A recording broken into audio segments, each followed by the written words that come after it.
The Wingman, by David Hirst. Chapter 3. Ralph was awoken by his phone alarm. He prized open his heavy eyelids enough to locate the glowing object that eluded him like a wet bar of soap. With how tired he felt, he was going to have to start declining these so-called opportunities to work late. Despite Paul's fleeting promises of him climbing the ladder, as he was more likely to drown in this supposed pussy than be swimming in it. However, when he finally got a purchase of his phone, he noticed the name Emily written across the screen. "Hello," Ralph answered quietly. The other end of the line sounded like one of the recordings used in his French examinations in school, where you were trying to make out the words, but all you could hear was traffic. However, despite the conversation not being spoken in French, he still had to translate it from the blubbering gibberish that was coming out of Emily's mouth and interrupted with intermittent nasal sniveling.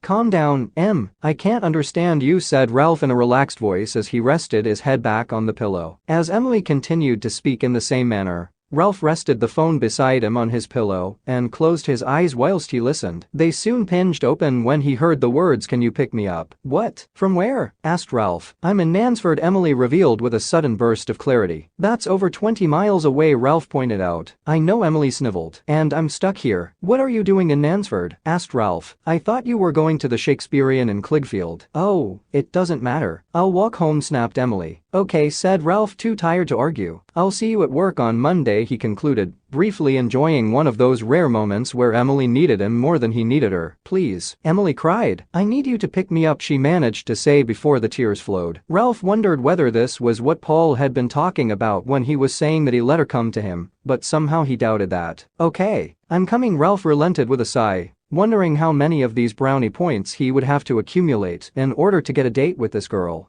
30 minutes later, Ralph pulled up outside an Indian takeaway that was still open and serving a group of drinkers who looked like they belonged in a rugby scrum, as their short-sleeve shirts barely contained their biceps. Outside of the shop, there were a couple of dodgy-looking men in hoodies, one or two homeless people and a girl in a black dress who looked like Alice Cooper. Ralph noticed Emily standing a few feet away from these people and opened the passenger side door for her. The instant she climbed into the car, a policeman approached Ralph's window. "What is your business here, sir?" he asked. "I've come to pick my friend up," Ralph explained, motioning to Emily. "Is that right?" he then asked, looking to Emily for confirmation. Emily nodded with little conviction. "I've not seen you around here before, ma'am," observed the policeman. "Are you new to this area?" "What?" asked Emily. "We've received a couple of complaints about you being here." "You're lucky they called me. I've seen how territorial some of these women can get when a new girl shows up around here." "Wait a minute," said Emily. "I'm not from around here, and no, I'm not a prostitute." Ralph stroked his chin to conceal his grin, which was soon wiped off his face when the policeman began asking him questions. After all, he wasn't going to advance his career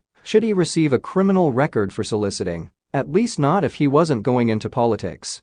Ralph produced his driver's license and explained the whole thing. He also mentioned that if he was unsatisfied, then he could produce phone records to prove where he was and when the phone call was made. Although Ralph had explained himself exceptionally well, the policeman didn't appear satisfied and was reluctant to break off the conversation until the group of rugby players began a punch-up in the takeaway that would cost them a full 5 minutes in the sin bin in a match. As the policeman alternated between shouting at the men and calling for backup on his radio, Ralph wasted no time in slipping away. "I've never been so humiliated in my whole life," sniveled Emily as Ralph turned off the street. "Can you believe that guy?" she scoffed. "He was only doing his job," said Ralph, wondering why he was defending the man who was more than keen to arrest him for no good reason. "Whose side are you on?" gasped Emily. "Yours, and so was he," Ralph pointed out. "Otherwise you would have had a gang of angry street walkers attacking you, and I'm sure they've had to deal with more formidable foes than you in the past. I mean, they get paid to kick people in the genitals, but I'm sure they would have done you for free."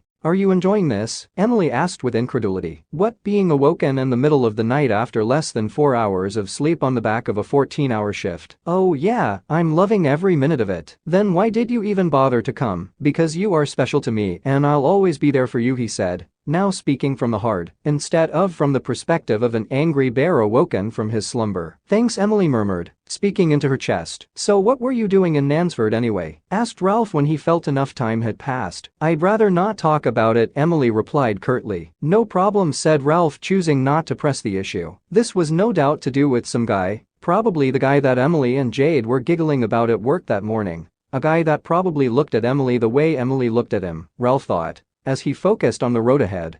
20 minutes later the pair of them arrived back in Cligfield. "You can drop me off here if you like," said Emily as they drove down the main road into town. "I want to make sure you get back home safely," said Ralph. "I didn't go all the way to Nansford to make sure you were alright. Just to allow something to happen to you here." Ralph could picture the scene. Emily gets murdered and was last seen with a creepy guy who had an obvious crush on her, bordering on obsession, after he met up with her whilst curb crawling in the red light district of Nansford after escaping from the police, who were halfway through interrogating him before they were distracted, but had fortunately managed to acquire his identity beforehand. "No, really, I'm okay," insisted Emily. "Is it that you don't want me to know where you live?" asked Ralph, choosing to pose the question directly to her. "No," lied Emily quietly. "Good," said Ralph with a nod. "Now that's settled, let me take you home." "Here it is," said Emily after they turned down a suburban street filled with pleasant, semi-detached houses. "Which one is it?" asked Ralph. "Oh, anywhere here will do," said Emily. "Okay," said Ralph, pulling up. "But I'm going to walk you to your door to make sure you get inside your house safely," he insisted. "Fine, Dad," Emily sighed, showing her gratitude for her free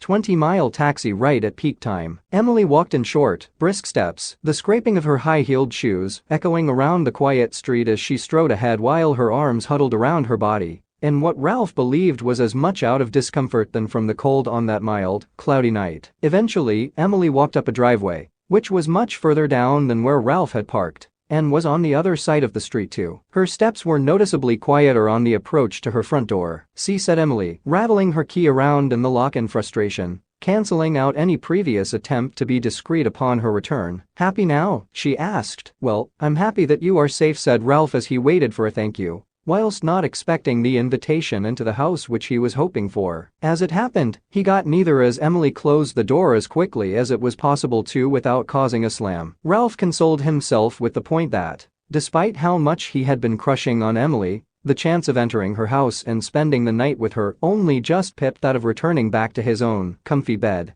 The Wingman, by David Hirst. Chapter 4. Ralph could barely keep his eyes open, let alone do a job that met his standards the following day. Still, this wasn't to say he wasn't doing a better job than those around him, but this couldn't last forever, and Ralph was hanging on the best he could until lunchtime, where he could take a power nap in his car. Unfortunately, his plan had fallen through when Paul approached him to let him know that his presence was required for an exclusive meeting with the Orion Tech CEOs in the boardroom at lunchtime. Still, despite this coming as a blow, Ralph looked at it as an opportunity to impress, as he had never before been seen as important enough to take part in such meetings. Ralph entered the boardroom, which was otherwise known as Paul's office. It had been rearranged to accommodate a handful of extra tables which he had brought in the night before under Paul's supervision. They had then been pushed together to give off the illusion that they were actually in an official boardroom. Ralph smelled a rat when he noticed that Mike, who had seemed to have only come in to work that day to get away from his wife, was amongst a handful of other people who were far less competent than himself, but were already present and sat down to take part in this supposedly exclusive meeting.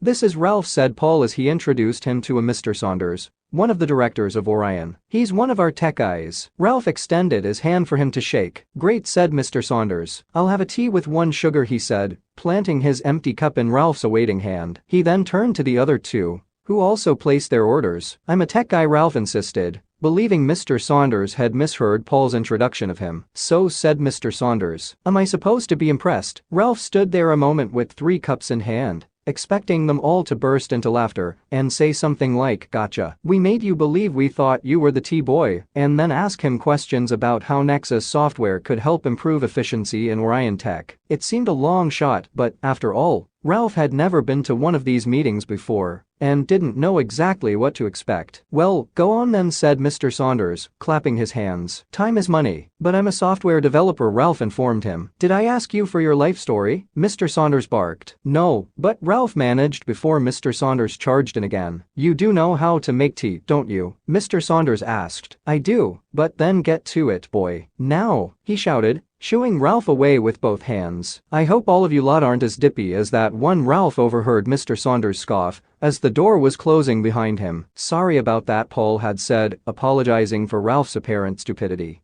Being the pushover he was, Ralph shuffled over to the canteen and boiled the kettle. As he slammed the tea bags into the cups, fantasizing that they were boulders and the CEOs were shrunk down to fit in the cups, he acknowledged the irony that he was now much more awake than he had previously been. "Are those drinks ready yet?" urged Paul. "Am I getting time and a half for this?" asked Ralph. "We can discuss it all on Monday," said Paul, willing the kettle to boil faster. "It's just that I overheard that we weren't getting any money for today." "Hogwash," Paul declared. "You are getting much more than you're expecting." "Double time?" Ralph asked, raising his eyebrows in skepticism. "More than that experience," Paul told him. "Experience?" Ralph scoffed. "In making cups of tea. It's a way to get your foot in the door. You don't think I got to where I am today without having to make a few cups of tea once in a while? No, your dad owned the business. That's how you got to where you are today. You were getting cups of tea made for you when you were the actual tea boy. So I'll let you gain some more invaluable experience by finishing off these drinks while I go home to get some well-earned rest." "You're not going anywhere," insisted Paul. "Yes, I am," Ralph announced. "And don't worry, you can deduct that experience from my salary," he smiled. "I won't consider you for any more opportunities like this. So you can kiss goodbye to ever having anything with Emily," he said as Ralph was leaving. "Well," said Ralph as he turned to confront his employer, "seeing as though I was with Emily last night, I don't think I'll need to go down the unpaid labor route," he chirped. "By the way, that one," he said, pointing to one of the cups, "is for the old fart. This one is for the spotty one. And that one, the one with extra spit," he said to himself, "is for Mr. Saunders."